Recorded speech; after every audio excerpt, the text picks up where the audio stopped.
ভারতের আহমেদাবাদে একটি প্লেন দুর্ঘটনার কবলে পড়েছে। এতে বহু হতাহতের আশঙ্কা করা হচ্ছে।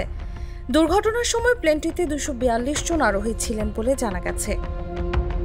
বৃহস্পতিবার দুপুরে বোয়িং 7878 ড্রিম লাইনার মডেলের প্লেনটি লন্ডনের গাটউইকের উদ্দেশ্যে যাত্রা শুরু করে। দুর্ঘটনার সময় প্লেনটিতে 242 জন যাত্রী ছিলেন বলে জানিয়েছে এনডিটিভি।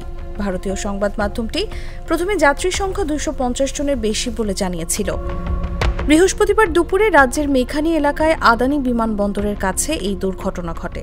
জানা যায়, আহমেদাবাদ বিমানবন্দর থেকে উড্ডয়নের কিছুক্ষণ পরই ভেঙে পড়েছে এয়ার ইন্ডিয়ার একটি বোয়িং 7878 ড্রিম লাইনার প্লেন। 250 জনের বেশি আরোহী নিয়ে প্লেনটি লন্ডনের উদ্দেশ্যে যাত্রা করেছিল। স্থানীয় সময় দুপুর 1টা থেকে 2টার মধ্যে এটি দুর্ঘটনার কবলে পড়ে। এখন পর্যন্ত প্রশাসনের পক্ষ থেকে আনুষ্ঠানিক কোনো বিবৃতি দেওয়া হয়নি। একনল অ্যাডভান্সড হাইজিন সোপ, এবার জীবাণু ধুলাবালি ঘাম ক্লিন বোল্ড।